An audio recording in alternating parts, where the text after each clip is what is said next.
आज की क्लास में बात करते हैं मेरिट और डिमेरिट ऑफ वेस्पर थ्योरी के बारे में। इससे पहले हमने वेस्पर थ्योरी के सारे कॉन्सेप्ट कवर कर लिए हैं। अगर कुछ छूट रहा है तो आप बता दीजिएगा, उसको भी कवर कर देंगे, ठीक है। तो पहले बात करते हैं मेरिट्स के बारे में। तो हमारा पहला पॉइंट है the VSEPR theory is able to predict geometry of a large number of molecule. VSEPR theory से हम क्या कर सकते हैं, एक बड़े अमाउंट ऑफ मॉलिक्यूल्स को ज्योमेट्री बता सकते हैं, ठीक है। कुछ हमने एग्जांपल भी किए थे 8-9। और specially the compounds of P block element, जो पी ब्लॉक एलिमेंट के कंपाउंड बनते हैं उनके भी ज्योमेट्री होगा क्या वेस्पर थ्योरी से हम बता सकते हैं, ठीक है। और दूसरा आपके पास ये है, जब दो पॉसिबल स्ट्रक्चर, ये दोनों स्ट्रक्चर दिख रहे हैं, देखो यहाँ पे दोनों, यहाँ पे फ्लोरीन है, एक सेकेंड थोड़ा सा इसको ऊपर बना दे, ये वाला दिख रहा है ना, इसको थोड़ा सा ऊपर बना दे, ठीक है। तो हमारे पास यहाँ पे सल्फर था, यहाँ पे फ्लोरीन था, यहाँ पे लोन पेयर, यहाँ पे फ्लोरीन, और यहाँ पे सॉरी यहाँ पे फ्लोरीन, यहाँ पे फ्लोरीन, और यहाँ पे फ्लोरीन। हमने जब SF4 का स्ट्रक्चर बनाया था, ठीक है, तो उसका देखो दो पॉसिबल स्ट्रक्चर पॉसिबल है। SF4 के अंदर एक लोन पेयर होता है, ठीक है। तो आप लोन पेयर को यहाँ पे एक्सियल पोजीशन पे भी रख सकते हो, और या तो आप प्लेन में भी रख सकते हो। सॉरी, एक्सियल मत बोलो, इसको क्या बोलो, आप प्लेन के ऊपर बोलो। तो SF4 होता है, उसमें क्या होता है, जो यस और ये चारों यफ होते हैं वो प्लेन के अंदर रहते हैं, और जो आपका फ्लोरीन सॉरी जो आपका लोन पेयर होता है वो प्लेन के ऊपर होता है। इस प्लेन के अंदर ये सब फोर चारों रहते हैं, और जो आपका लोन पेयर है ऊपर रहता है। ये इस फिगर ये बात बोलता है, ठीक है। और दूसरा ये वाला फिगर क्या बोलता है कि जो आपका एक लोन पेयर है वो प्लेन के अंदर रहेगा, और जो आपका एक फ्लोरीन है वो प्लेन के ऊपर रहेगा। ये हमने जब आपको SF4 बताया था तो उसमें अच्छे से बताया था कि जो आपका करेक्ट स्ट्रक्चर होता है ये वाला, देखो इसमें और इसमें एनर्जी का डिफरेंस बहुत कम है। इन दोनों स्ट्रक्चर में एनर्जी का डिफरेंस बहुत कम है। इसमें क्या है, लोन पेयर यहाँ पे है, प्लेन में है। दूसरे में क्या है, लोन पेयर कहाँ पर है, यहाँ पर ऊपर है, ठीक है। फिर भी जो आपका ये वाला स्ट्रक्चर होता है ज्यादा स्टेबल होता है, ठीक है। क्यों होता है, हमने आपको वहां बताया था, ठीक है। तो दूसरा हमारा क्या है, merit the it also quite successful in determining the geometry quite accurately even when the energy difference between possible structures is very low। इन दोनों जो स्ट्रक्चर्स है, पॉसिबल स्ट्रक्चर है SF4 का, उनका एनर्जी का गैप बहुत कम है। क्या, बहुत कम है। फिर भी इन दोनों में से कौन सा सही होगा उसके बारे में भी आपको वेस्पर थ्योरी बताता है, ठीक है। यही दो इंपॉर्टेंट पॉइंट है मेरिट्स ऑफ वेस्पर थ्योरी के बारे में, इनको नोट करो। बात करते हैं डीमेरिट ऑफ वेस्पर थ्योरी के बारे में, ठीक है। तो देखो जो आपका वेस्पर थ्योरी है वो सिर्फ और सिर्फ कोवेलेंट कंपाउंड पे एप्लीकेबल है। कोवेलेंट मतलब शेयरिंग पे जो बॉन्ड बनते हैं, शेयरिंग से जो कंपाउंड बनते हैं सिर्फ उन पे एप्लीकेबल है। आयनिक कंपाउंड के बारे में ये कोई बात नहीं बताता, ठीक है।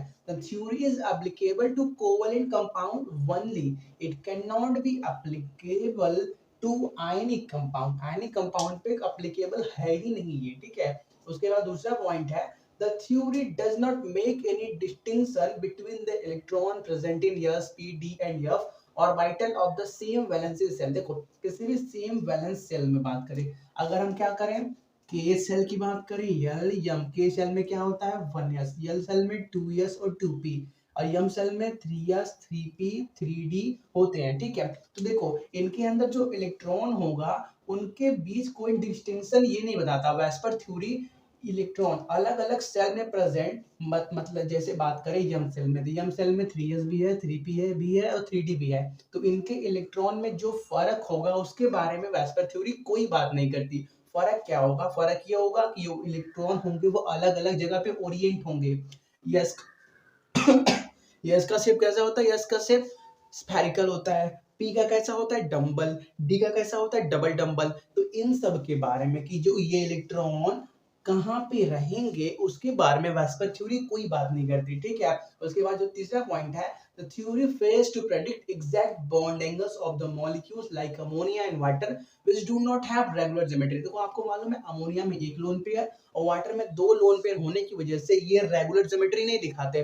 रेगुलर ज्योमेट्री नहीं दिखाते तो कुछ तो दिखाते हैं, जो इरेगुलरिटी दिखाते हैं उनके अंदर जो एग्जैक्ट बॉन्ड एंगल होना चाहिए, जो एक्सपेरिमेंट डाटा बताता है अब के टाइम पे, उस टाइम पे जब वेस्पर थ्योरी आया था उसने इसके बारे में कोई बात नहीं की थी कि एग्जैक्ट कितना होगा, ठीक है। 3 पॉइंट को नोट करो, बात करते हैं और पॉइंट की।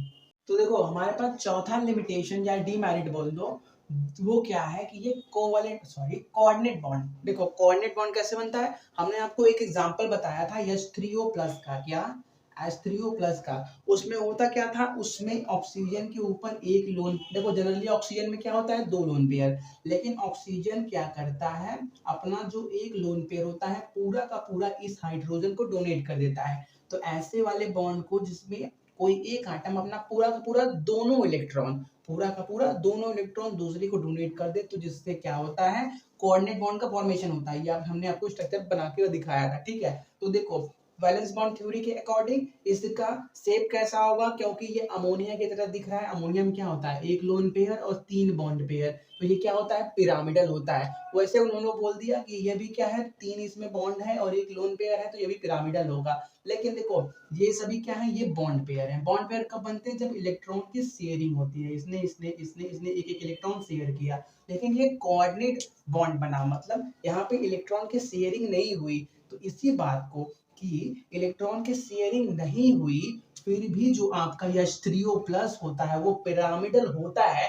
इसको एक्सप्लेन नहीं कर पाए वो जो दो केमिस्ट या साइंटिस्ट जो भी थे, उन्होंने वेस्पर थ्योरी तो दे दिया, लेकिन ये नहीं बताया, एक्सप्लेन नहीं किया कि ऐसा क्यों हुआ कि कोऑर्डिनेट बॉन्ड है प्रेजेंट, फिर भी आप इसको पिरामिडल बोल रहे हो। बॉन्ड है, सभी बॉन्ड्स पेयर प्रेजेंट है, तब भी आप पिरामिडल बोल रहे हो। और इसमें क्या है, इसमें 2 बॉन्ड पेयर और एक कोऑर्डिनेट बॉन्ड प्रेजेंट है, फिर भी आप पिरामिडल बोल रहे हो।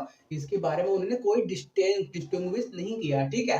तो देखो, और जो आपका 5वां पॉइंट है, देखो हमने जो आपको आपको पोस्टुलेट्स ऑफ वेस्पर थ्योरी बताया था, तो उसमें एक लास्ट या सेकंड लास्ट पॉइंट था इसके बारे में कि अगर आपका सेंट्रल मेटल आइटम डिफरेंट होता जाए और सराउंड, हाँ सॉरी, हाँ सही बात, आपका सेंट्रल मेटल आइटम डिफरेंट हम करते जाएं और सराउंडिंग आइटम क्या करे, चेंज, सॉरी 2 मिनट दो यार, चल ठीक हो गया।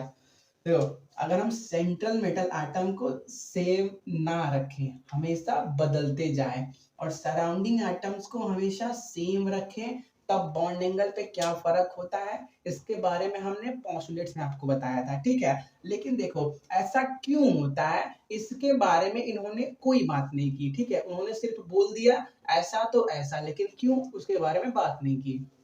देखो उन्होंने क्या बोला था, ये NH3 हो गया, और उसके बाद अभी लोन पेयर घटा दो, हम सिर्फ बॉन्ड पेयर की बात कर रहे हैं। PH3 हो गया, H और क्या हो गया, ASH3 हो गया, ASH3 हो गया। तो उन्होंने क्या बोला, जैसे जैसे electron negativity of central metal atom क्या होगा, कम होगा। देखो नाइट्रोजन, फास्फोरस, आर्सेनिक, जब आप नीचे जाओगे तो क्या होगा, इलेक्ट्रॉन नेगेटिविटी कम होगा। तो उन्होंने कहा कि जैसे जैसे इलेक्ट्रोनेगेटिविटी कम होगा, आपके बॉन्ड एंगल तो क्या होगा, घटेगा कि बढ़ेगा, बताओ। इलेक्ट्रोनेगेटिविटी इनका कम हुआ तो क्या होगा, ये अपने पास इलेक्ट्रॉन खींच नहीं पाएंगे, जैसे अब यहाँ से यहाँ पे जाएंगे, यहाँ से यहाँ पे जाएंगे, तो क्या होगा, बॉन्ड एंगल बढ़ेगा कि घटेगा, बॉन्ड एंगल घटेगा। सही बात है, जैसे जैसे इलेक्ट्रोनेगेटिविटी घटेगी, आपका बॉन्ड एंगल भी घटेगा। इसके बारे में ऐसा क्यों होता है, इन्होंने कोई बात नहीं की थी।